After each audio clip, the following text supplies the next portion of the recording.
Pernah nggak kalian pulang malam lewat jalan yang benar-benar sepi? Tidak ada orang, tidak ada kendaraan, cuma suara jangkrik dan angin yang dinginnya menusuk sampai tulang. Malam itu saya pikir saya cuma mau cepat sampai rumah, tapi ternyata jalan itu menyimpan sesuatu yang gak pernah saya lupakan. Sesuatu yang masih membuat saya merinding setiap kali melihat spion mobil saya. Dan malam itu saya sadar saya tidak sendirian. Selamat datang di Bisikan Misteri. Inilah kisah nyata yang terjadi di Klaten. Saya pulang lewat jalan sepi, di spion ada perempuan duduk di jok belakang sambil tersenyum. Malam itu sekitar jam 12:30, saya baru saja pamit pulang dari rumah seorang teman di daerah Klaten. Awalnya saya tidak berniat pulang larut seperti ini, tapi obrolan kami ternyata terlalu asik. Kami mengobrol banyak hal, dari cerita kerjaan, nostalgia masa sekolah, sampai membahas hal-hal yang agak mistis. Karena memang teman saya ini suka sekali bercerita soal kejadian-kejadian aneh di daerahnya. Sebenarnya saya tidak terlalu percaya, tapi entah kenapa malam itu obrolannya seperti menyaret saya untuk mendengar lebih banyak. Sampai-sampai saya tidak sadar jam sudah menunjukkan lewat tengah malam. Begitu keluar dari rumahnya, udara malam langsung terasa menusuk. Bukan dingin biasa seperti malam-malam sebelumnya, tapi ada rasa dingin yang terasa agak aneh, seperti menempel di kulit dan sulit hilang. Saya mencoba mengabaikannya. Saya membuka pintu mobil, masuk, dan menyalakan mesin. Suara mesin mobil terdengar lebih keras dari biasanya di tengah sunyinya malam. Tidak banyak rumah yang lampunya masih menyala. Bahkan di sepanjang jalan awal hanya ada beberapa warung kecil yang masih buka. Itu pun sepertinya hanya pemiliknya yang duduk di teras menunggu pembeli terakhir. Perjalanan awal masih terasa normal. Saya melewati jalan utama yang cukup lebar, dan di kiri kanannya ada beberapa pertokoan yang sudah tutup. Lampu jalan di sini masih cukup terang, walau sesekali ada yang mati. Tapi saya tahu, jika saya terus mengikuti jalan utama, perjalanan ke rumah akan memakan waktu hampir 40 menit. Sementara kalau saya lewat jalan alternatif yang memotong ke arah perkampungan dan persawahan, jaraknya bisa berkurang setengahnya. Jalan alternatif ini memang sepi, tapi saya sudah beberapa kali lewat siang hari dan tidak pernah ada masalah. Tanpa pikir panjang, saya memutuskan untuk belok ke jalan kecil yang menjadi pintu masuk jalur alternatif itu. Begitu saya masuk, suasananya langsung berbeda. Lebar jalan menyempit, hanya cukup untuk 2 mobil berpapasan, dan di kiri kanan mulai dipenuhi pepohonan besar. Saya tahu di sini ada banyak pohon beringin, kelapa, dan pohon-pohon tinggi lainnya yang entah sudah berdiri berapa puluh tahun.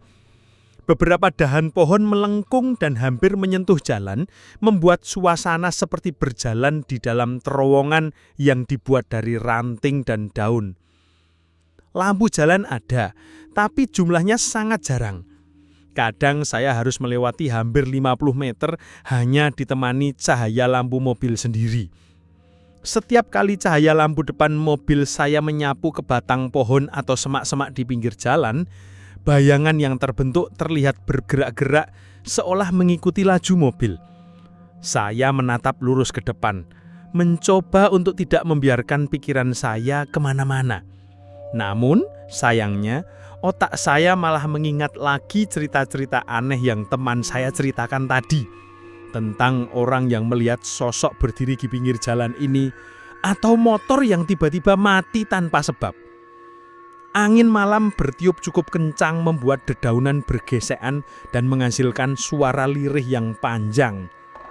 Di sela-sela suara itu, terdengar juga bunyi jangkrik yang tak henti-hentinya berbunyi.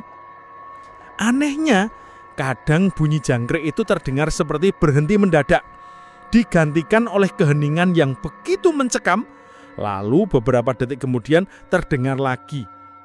Saya tidak tahu kenapa, tapi perubahan bunyi itu membuat bulu kuduk saya mulai berdiri.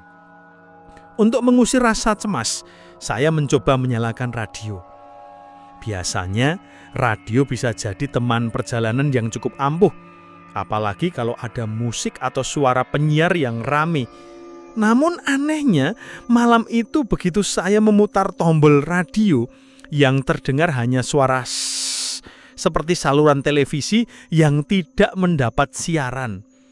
Saya mencoba memutar ke beberapa frekuensi lain, tapi tetap saja hasilnya sama. Hanya suara berisik tanpa suara lagu atau pembicaraan sama sekali. Saya sempat mematikan radio lalu menyalakan lagi berharap ada perubahan. Tapi tidak, tetap saja suara itu. Saya mulai merasa sedikit tidak nyaman. Jalanan ini memang dikenal sepi pada malam hari, tapi biasanya masih ada 1-2 motor yang lewat. Malam ini, sejak saya masuk ke jalan alternatif ini, saya belum bertemu satu pun kendaraan dari arah berlawanan. Tidak ada motor, tidak ada mobil, bahkan pejalan kaki pun tidak ada. Saya melirik jam di dashboard, menunjukkan pukul 00.42. Wajar saja sepi, pikir saya. Orang-orang pasti sudah tidur. Tapi tetap saja, rasa sepi yang terlalu total membuat perjalanan terasa berbeda. Di beberapa titik, saya melihat rumah-rumah penduduk di pinggir jalan. Tapi hampir semuanya gelap gulita. Hanya ada 1 atau 2 yang lampunya masih nyala redup. Beberapa rumah terlihat seperti sudah lama tidak dihuni. Catnya mengelupas, jendela tertutup rapat dan halaman depannya dipenuhi rumput liar. Setiap kali melewati rumah seperti itu, saya otomatis memperlambat mobil sedikit. Bukan karena ingin, tapi lebih ke refleks. Entah kenapa, rumah kosong di tengah malam seperti ini punya aura yang membuat langkah atau laju kendaraan terasa melambat. Sesekali saya memandang ke langit lewat kaca depan. Malam itu langit gelap, tidak ada bintang yang terlihat, mungkin karena tertutup awan tebal. Padahal biasanya di daerah seperti ini, jauh dari cahaya kota, bintang akan terlihat lebih banyak. Tapi malam itu langit seperti menyimpan sesuatu, tidak mau memperlihatkan apapun. Saya menelan ludah, mencoba memfokuskan pikiran ke tujuan. Sebentar lagi juga sampai rumah. Namun semakin jauh saya masuk ke jalan itu, semakin terasa kalau udara di dalam mobil mulai berbeda. Rasanya agak pengap, padahal AC nyala seperti biasanya. Udara itu seperti membawa aroma lembab, mirip bau tanah basah yang lama tidak terkena sinar matahari. Saya memeriksa karpet mobil, memastikan tidak ada sesuatu yang basah atau kotor. Tidak ada apa-apa.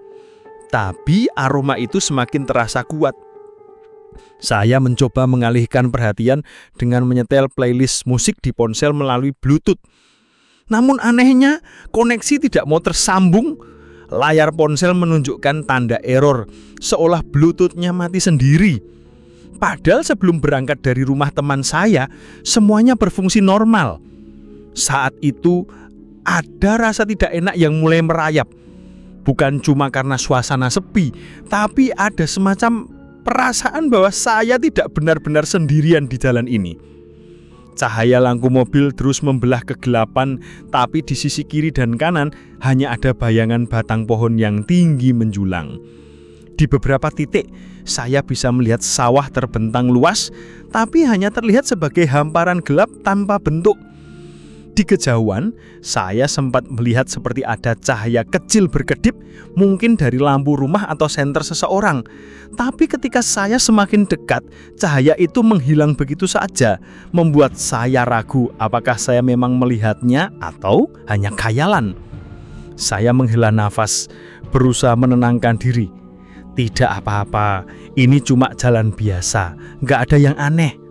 Saya meyakinkan diri sendiri, tapi di dalam hati ada rasa gelisah yang pelan-pelan tumbuh. Perasaan itu seperti ada sesuatu yang sedang memperhatikan setiap gerak saya. Sesuatu yang tidak terlihat, tapi kehadirannya begitu dekat. Dan di titik itu, saya mulai merasakan bahwa malam ini perjalanan pulang saya tidak akan sama seperti biasanya.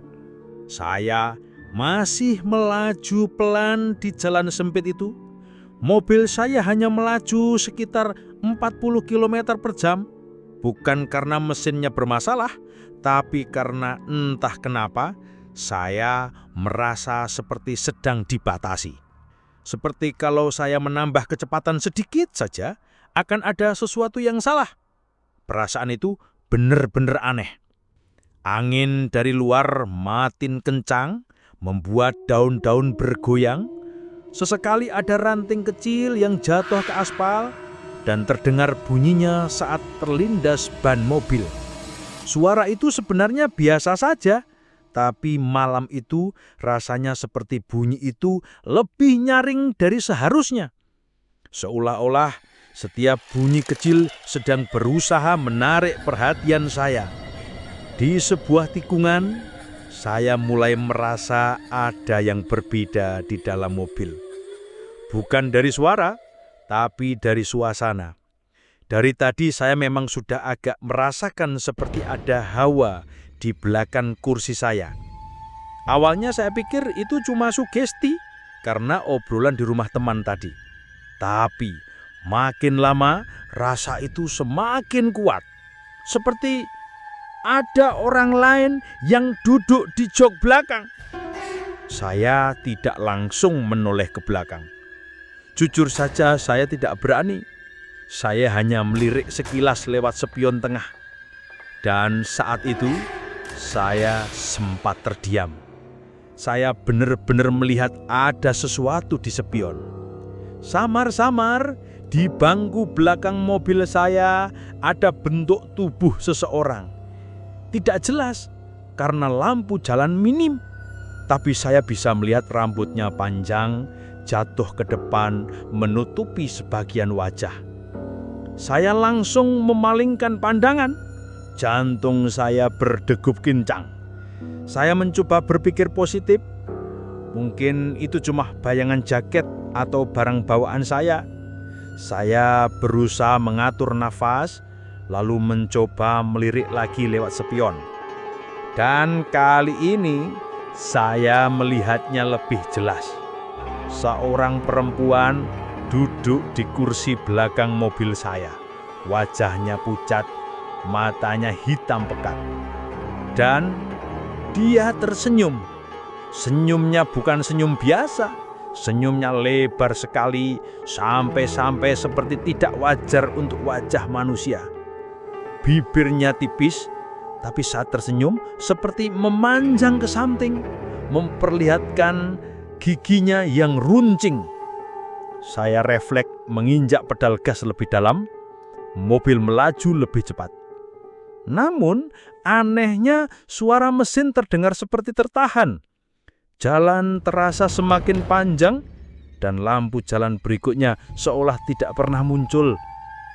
Saya mulai panik, tangan saya gemetar memegang setir. Saya memejamkan mata sebentar sambil berkata dalam hati, "Tolong, kalau ini bukan nyata, hilanglah." Begitu saya membuka mata, saya kembali melirik ke spion. Perempuan itu sudah lebih dekat. Kalau tadi dia duduk dengan punggung menempel ke jok, sekarang tubuhnya condong ke depan, kepalanya miring sedikit dan senyumnya makin lebar. Saya bisa mendengar suara napasnya. Bukan napas manusia normal, tapi seperti suara hembusan yang berat dan dingin, seperti udara yang keluar dari goa yang gelap. Napas itu terdengar jelas di telinga saya meskipun dia berada di belakang. Saya ingin berhenti, ingin keluar dari mobil, tapi logika saya berkata itu justru lebih berbahaya. Jadi saya terus memacu mobil berharap segera sampai ke ujung jalan ini. Namun setiap kali saya merasa sudah hampir sampai, jalan di depan seolah memanjang lagi. Seperti saya terjebak di jalur yang sama, berputar tanpa keluar. Tiba-tiba dari kursi belakang terdengar suara pelan. Suara itu seperti suara perempuan, tapi nadanya sangat rendah dan terputus-putus. "Kamu pulang kemana?" Saya langsung merinding. Suara itu begitu dekat, seolah-olah dia berbisik tepat di belakang telinga saya. Saya mencoba tidak menjawab, hanya memandang lurus ke depan. Tapi entah kenapa, dari sudut mata saya merasa dia bergerak. Kepalanya sekarang sedikit condong ke samping, seperti sedang menunggu jawaban. Saya menelan ludah, tapi tenggorokan saya kering sekali. "Rumah, saya mau pulang ke rumah," saya jawab lirih, meskipun saya tahu itu bukan ide yang bagus. Perempuan itu kemudian mengeluarkan suara kecil, seperti suara tawa yang tertahan. Bukan tawa lepas, tapi seperti suara orang yang sedang menikmati sesuatu. "Rumah kita sama," katanya pelan, tapi saya bisa mendengarnya jelas. Saat itu, saya benar-benar mulai kehilangan rasa aman. Pikiran saya kacau. Bagaimana mungkin rumah kami sama? Siapa dia? Dan yang lebih penting, apakah saya benar-benar bisa sampai rumah malam ini? Saya menginjak gas lebih dalam lagi, berharap segera keluar dari jalan ini. Namun setiap kali saya merasa sudah hampir sampai, jalan di depan seolah memanjang lagi. Seperti saya terjebak di jalur yang sama, berputar tanpa keluar.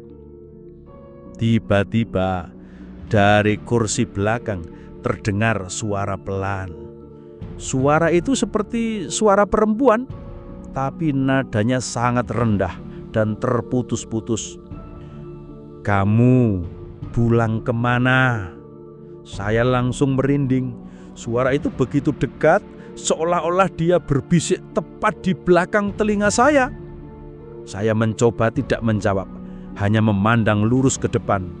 Tapi entah kenapa, dari sudut mata saya merasa dia bergerak. Kepalanya sekarang sedikit condong ke samping, seperti sedang menunggu jawaban. Saya menelan ludah, tapi tenggorokan saya kering sekali. "Rumah, saya mau pulang ke rumah," saya jawab lirih, meskipun saya tahu itu bukan ide yang bagus. Perempuan itu kemudian mengeluarkan suara kecil seperti suara tawa yang tertahan. Bukan tawa lepas, tapi seperti suara orang yang sedang menikmati sesuatu. "Rumah kita sama," katanya pelan, tapi saya bisa mendengarnya jelas. Saat itu saya benar-benar mulai kehilangan rasa aman. Pikiran saya kacau. Bagaimana mungkin rumah kami sama? Siapa dia? Dan yang lebih penting, apakah saya benar-benar bisa sampai rumah malam ini? Saya menginjak gas lebih dalam lagi, berharap segera keluar dari jalan ini. Namun, setiap kali saya merasa sudah hampir sampai, jalan di depan seolah-olah memanjang lagi, berputar-putar tanpa keluar. Tapi saat saya kembali melirik ke spion, dia sudah tidak duduk di kursi belakang. Sekarang dia ada di kursi sebelah saya. Begitu saya sadar, perempuan itu sudah duduk di kursi penimpang sebelah. Saya langsung membeku. Saya tidak berani menoleh, tapi dari ujung mata saya bisa melihat rambutnya yang panjang terurai sampai menutupi hampir seluruh dadanya. Bau anyir bercampur wangi bunga melati langsung memenuhi kabin mobil. Baunya begitu kuat sampai membuat perut saya mual. Dia tidak berkata apa-apa. dia hanya duduk di sana menghadap ke depan seperti saya. Tapi entah kenapa, saya bisa merasakan tatapannya menusuk ke arah saya. Mata saya tetap fokus ke jalan, mencoba mengabaikannya. Namun semakin saya berusaha tidak memikirkan dia, semakin terasa seperti dia ingin saya menoleh. Angin di luar mendadak berhenti. Tidak ada suara jangkrik, tidak ada suara ranting, bahkan suara ban mobil di atas aspal pun seperti lenyap. Yang tersisa hanya suara nafas saya yang cepat dan suara nafasnya yang pelan tapi berat. Perlahan dia mulai memutar kepalanya ke arah saya. Gerakannya lambat, terlalu lambat untuk manusia biasa. Rambutnya yang hitam pekat ikut bergerak, sebagian jatuh ke pangkuannya. Saya berusaha keras untuk tidak melihat, tapi rasa penasaran yang bercampur takut itu membuat mata saya bergerak sedikit demi sedikit ke arahnya. Dan saat pandangan saya akhirnya sampai ke wajahnya, saya menyesal. Wajahnya pucat seperti mayat yang sudah lama tenggelam. Matanya hitam penuh, tanpa bagian putih sama sekali. Kulit di sekitar mulutnya sobek hingga ke pipi, membuat senyumannya terbuka lebar sampai ke telinga. Giginya kecil-kecil, tapi tajam. Dan dari sela giginya menetes cairan hitam yang baunya menyengat. Dia terus menatap saya, lalu tiba-tiba membuka mulutnya perlahan. Dari mulutnya keluar suara lirih, seperti bisikan yang hampir tidak terdengar. Jangan pulang, kita di sini saja. Saya refleks menginjak gas lebih dalam. Kecepatan mobil melonjak, tapi anehnya pemandangan di luar tetap sama. Pohon-pohon tinggi, gelap, dan lampu jalan yang entah kenapa selalu terlihat di kejauhan, tidak pernah terlewati. Dia tertawa pelan, tawa yang terdengar serak dan patah-patah. Lalu, tanpa saya sadari, tangannya bergerak perlahan ke arah saya. Jari-jarinya panjang, pucat dan dingin. Saya bisa merasakan hawa dingin itu mendekat ke bahu saya. Saya tidak tahu harus bagaimana. Kalau saya berhenti, saya takut dia akan melakukan sesuatu. Kalau saya terus melaju, saya merasa saya akan terjebak selamanya di jalan ini bersama dia. Tiba-tiba, dia berbisik lagi. Kali ini lebih dekat ke telinga saya. Kita memang satu rumah. Begitu mendengar itu, tiba-tiba saya merasakan sesuatu di belakang mobil, seperti ada beban berat yang ikut tertarik. Pandangan saya berkunang-kunang, nafas saya sesak, dan mata saya mulai berat. Suara mesinnya terdengar semakin jauh, seperti saya berada di bawah air. Dan sebelum semuanya gelap, saya sempat melihat sesuatu di spion. Bukan perempuan itu, tapi rumah saya dengan pintu terbuka lebar. Dan dia berdiri di depan pintu itu melambai ke arah saya.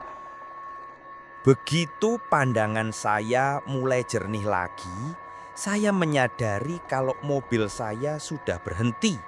Tapi yang membuat jantung saya hampir copot adalah saya tidak berada di depan rumah saya. Mobil saya terparkir di depan sebuah rumah tua yang catnya sudah mengelupas, temboknya penuh lumut dan atapnya dipenuhi tanaman liar. Jendela-jendelanya terbuka, tapi di dalamnya gelap total, seperti tidak ada cahaya sama sekali. Di halaman rumah itu, pohon besar tumbuh dengan akar-akar yang menjalar ke tanah. Sebagian bahkan seperti membentuk tangan-tangan kecil yang menjulur. Saya mulai panik. Ini bukan rumah saya, bisik saya pelan. Hampir tidak percaya dengan apa yang saya lihat. Tangan saya langsung memutar kunci kontak, mencoba menyalakan mobil. Mesin menyala, tapi pedal gas tidak merespons. Rasanya seperti ban mobil saya menempel di tanah tidak mau bergerak. Lalu dari kaca spion saya melihat dia, perempuan itu. Dia tidak lagi duduk di kursi penumpang. Sekarang dia berada di luar, berdiri di depan mobil. Senyumnya masih sama, lebar dan tidak wajar. Tapi kali ini matanya menatap lurus ke mata saya melalui spion. Entah kenapa, saya merasa kalau saya terus menatap, saya akan kehilangan kendali atas diri saya. Perlahan, dia mulai melangkah mendekat ke mobil. Gerakannya aneh, seperti kakinya tidak menyentuh tanah. Rambutnya tergerai menutupi sebagian wajah, dan setiap langkahnya diiringi suara gemeretak, seperti tulang yang dipatahkan satu persatu. Saya mencoba membuka pintu mobil, tapi gagangnya terasa seperti terkunci dari luar. Saya mulai memukul kaca, berharap ada orang yang mendengar. Tapi di sekitar hanya ada sunyi. Tidak ada rumah lain, tidak ada lampu jalan. Hanya rumah tua itu dan pohon besar di depannya. Dia berhenti tepat di samping jendela saya. Jarak kami hanya dipisahkan oleh kaca mobil. Tangannya yang pucat dan kurus perlahan terangkat. Jari-jarinya mengetuk kaca pelan 3 kali. Tok, tok, tok. Ketukan itu membuat bulu kuduk saya meremang. Lalu dia menunduk sedikit, mengintip ke dalam mobil. Senyumnya semakin lebar, sampai-sampai kulit di sudut bibirnya robek lebih dalam, mengeluarkan cairan hitam yang menetes di kaca. Dia tidak berkata apa-apa. Dia hanya menunjuk ke rumah tua di belakangnya. Matanya yang hitam pekat seperti memaksa saya untuk keluar dan mengikutinya. Tiba-tiba pintu mobil di sisi penumpang terbuka sendiri. Suara engselnya berderit panjang, dan dari dalam rumah tua itu terdengar suara langkah kaki menjarek, pelan tapi berat. Suara itu semakin lama semakin dekat, seolah ada sesuatu di dalam rumah itu yang ikut dipanggil oleh perempuan itu. Saya mulai kehilangan akal sehat. Hati saya berteriak untuk keluar dari sini, tapi tubuh saya seolah menolak. Pandangan saya mulai kabur, dan sebelum saya benar-benar gelap, saya melihat sosok kedua keluar dari rumah itu. Tinggi, kurus, dengan wajah yang tertutup kain putih kotor. Tangannya panjang, kukunya seperti pisau, dan dia berjalan langsung ke arah mobil saya. Lalu semuanya menjadi gelap. Saya terbangun dengan terengah-engah. Tubuh saya basah oleh keringat. Tangan saya masih memegang setir dan mobil saya terparkir di depan rumah.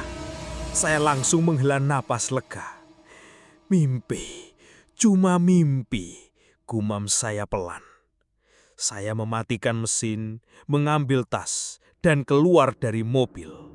Udara malam terasa dingin tapi tenang, berbeda sekali dengan apa yang baru saja saya alami. Semua terlihat normal, jalanan sepi, lampu teras menyala, pintu rumah tertutup rapat. Saya bahkan sempat tersenyum lega, meskipun kaki saya masih gemetar. Saya melangkah ke pintu rumah dan mengeluarkan kunci. Saat saya hendak memasukkan kunci itu ke lubang, pintu tiba-tiba terbuka perlahan dari dalam. Tidak ada suara apapun, tidak ada orang yang keluar, hanya pintu yang bergeser dengan gerakan halus.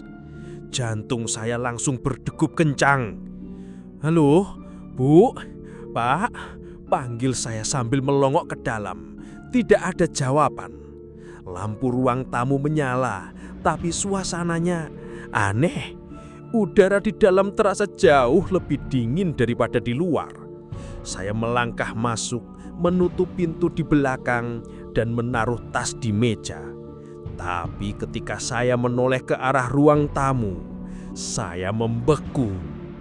Di sofa, ada seseorang duduk membelakangi saya. Rambutnya panjang terurai, dan di tangannya ia menggenggam sesuatu yang berwarna hitam pekat, menetes ke lantai. Bau anyir langsung memenuhi hidung saya.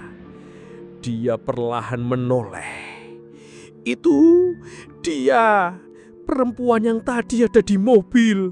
Senyumnya masih sama, matanya masih hitam penuh, tapi kali ini wajahnya lebih dekat, sangat dekat.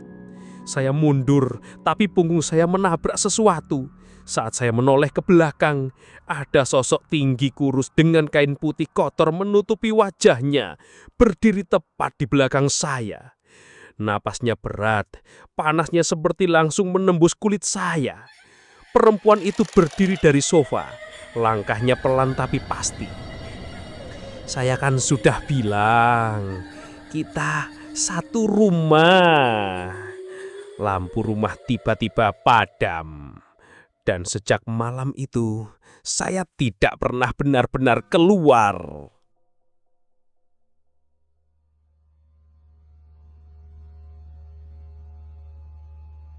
Sampai sekarang, setiap kali saya melewati jalan itu, saya selalu merasa ada mata yang mengawasi dari belakang. Kadang, saya bertanya-tanya, kalau malam itu saya nggak lihat spion, apa saya masih bisa pulang dengan selamat? Entahlah, yang jelas, jalan itu akan selalu saya hindari. Kalau kalian punya pengalaman horor yang lebih menyenangkan, tulis di kolom komentar. Siapa tahu, cerita kalian akan saya ungkap di episode selanjutnya. Jangan lupa like, share, dan subscribe. Karena di setiap bisikan, ada misteri yang menunggu untuk diungkap.